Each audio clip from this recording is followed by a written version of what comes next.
CNA transfer belt use. Welcome to the quiz. Question 1.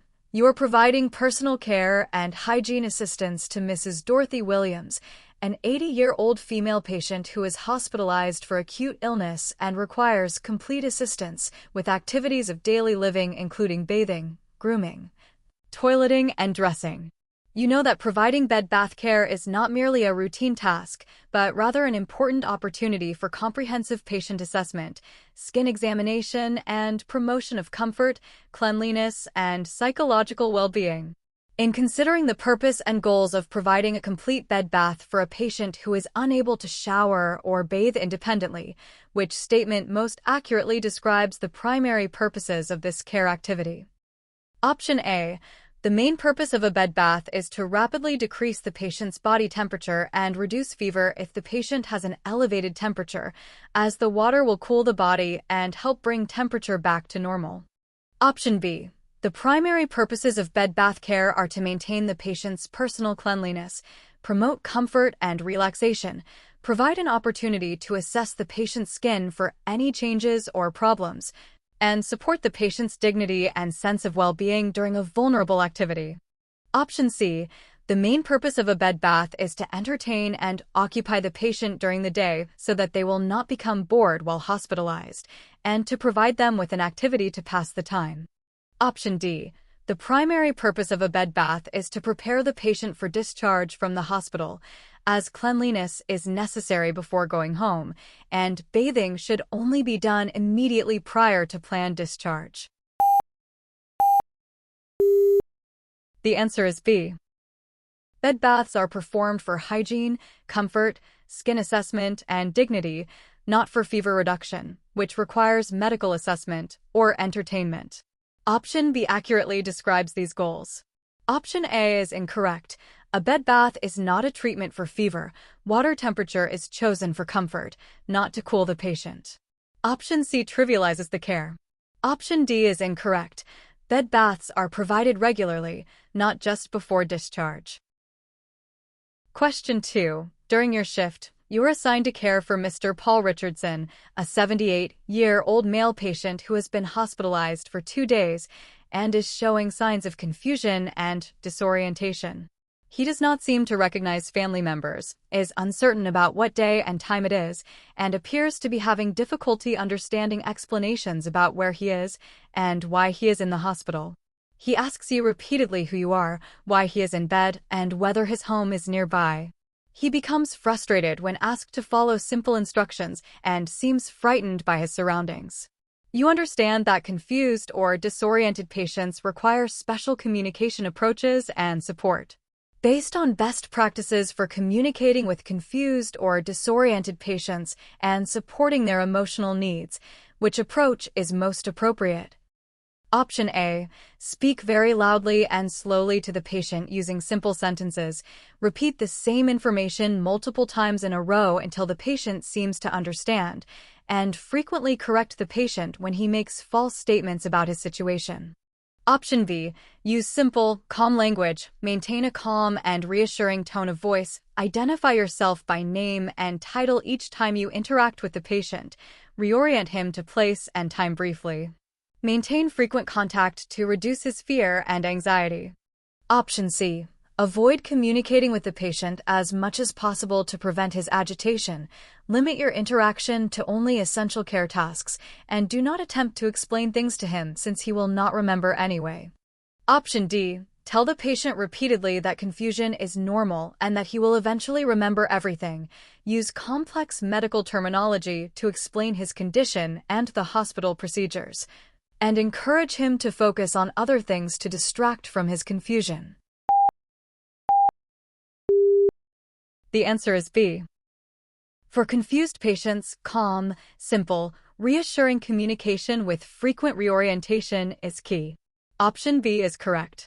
Option A is wrong. Speaking loudly and repeating the same information multiple times can be perceived as yelling and may increase agitation. Correcting false statements often frustrates the patient. Option C is wrong. Avoiding communication can increase the patient's fear and sense of isolation. Option D is wrong. Using complex terminology confuses them further, and false reassurances, you will eventually remember, are not helpful. Question 3. You are attending a unit meeting where the nurse manager is reviewing fall prevention strategies and discussing which patient populations are at highest risk for falls in the hospital setting. The manager is asking the nursing assistants to identify which patients require extra attention and special fall prevention measures. Based on your knowledge of fall risk factors and understanding of the patient populations most vulnerable to falls in healthcare settings, which group of patients is at the highest risk for falls? Option A. Young, healthy patients who are hospitalized for minor surgical procedures and are able to ambulate independently without any assistance or mobility limitations. Option B. Elderly patients, patients who are taking medications that affect balance or mental status, patients with history of falls, patients with visual or hearing impairments, and patients with conditions affecting strength or coordination. Option C. Patients who ask for assistance frequently and use call lights often, as these patients are seeking attention and are probably not at true risk despite their repeated requests. Option D. Patients who have many family members and friends visiting throughout the day, as the presence of loved ones prevents falls by providing both physical and emotional support. The answer is B. Elderly. Patients on certain medications, those with prior falls, sensory deficits, and mobility issues are at highest fall risk. Option B correctly identifies this group. Option A is low risk. Option C is wrong. Patients who ask for help are actually being proactive and are often at risk.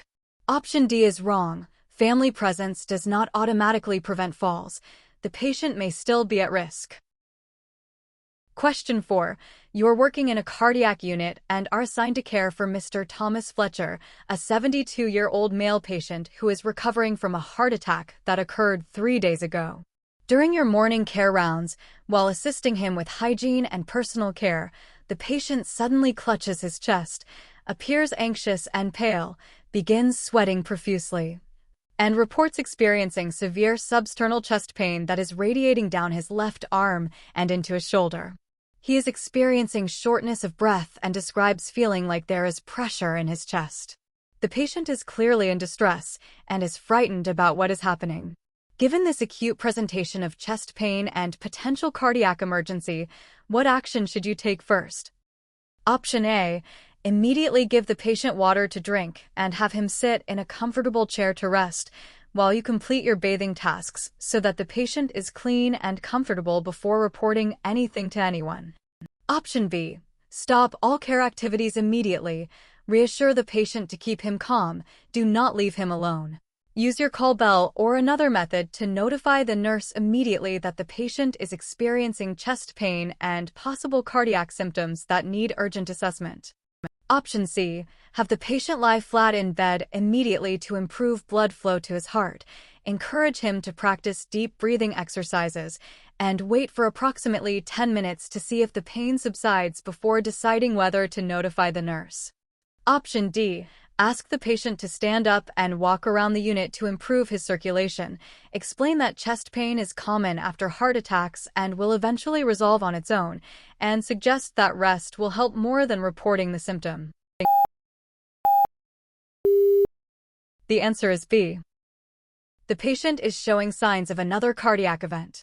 The CNA's first action is to stop care, stay with the patient, and immediately call for the nurse. Option B is correct. Option A is dangerous. Giving water could be aspiration risk, and continuing care instead of reporting wastes critical time. Option C is wrong. Lying flat may not help, and waiting 10 minutes is life-threatening delay. Option D is extremely dangerous. Physical activity during a suspected heart attack can worsen the condition, and dismissing the symptom is negligent. Question 5. You are reviewing infection control procedures in a training session and discussing when it is appropriate to use different hand hygiene methods. The instructor is asking questions about when regular hand washing with soap and water is necessary versus when alcohol-based hand sanitizers are acceptable. Based on current infection control guidelines and your understanding of the limitations of alcohol, Base sanitizers. In which of the following situations would you need to use soap and running water rather than hand sanitizer alone? Option A. After touching a patient's intact and clean skin without any open wounds or areas of concern. Option B. When your hands are visibly soiled with blood, body fluids, secretions, or excretions, as alcohol-based sanitizers are ineffective at removing organic material and infectious agents from visibly contaminated hands. Option C. Before putting on gloves and immediately after removing gloves during routine patient care activities. Option D. When you are eating your lunch in the break room before returning to patient care activities. The answer is C. Alcohol-based hand sanitizer is not effective when hands are visibly soiled. Soap and water must be used. Option B correctly identifies this. Option A is a situation where sanitizer is acceptable. Option C, sanitizer is acceptable before/after glove use unless hands are soiled. Option D, before eating, soap and water is preferred, but the question specifically asks for situations where sanitizer alone is not acceptable. Visibly soiled hands is the clearest indication. Question 6. You are working as the assigned CNA for a group of patients on a medical unit. You are responsible for regularly checking on your assigned patients and responding to their needs and requests. You understand that frequent patient rounds are important for monitoring patient safety, comfort, and status. When considering appropriate and safe practice for monitoring your assigned patients during a shift, how frequently should you check on the patients in your assigned care area? Option A, you should check on each patient only once per shift, at the beginning of your shift when you first arrive and meet your patients. Option B, you should check on patients only when they use the call light or call out for assistance, as frequent rounds without being requested may disturb their rest.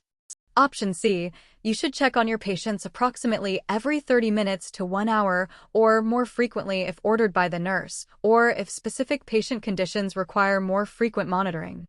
Option D, you should check on patients only at meal times when you are delivering or assisting with meals, as this is the only time patients actually need your attention during the shift. The answer is C. Regular rounding, every 30 to 60 minutes, is standard to proactively address patient needs, prevent falls, and ensure comfort. Option C is correct. Option A is insufficient. Option B is reactive, not proactive. Waiting for call lights can lead to unmet needs and increased fall risk. Option D is also insufficient. Great job! Don't forget to subscribe. Bye!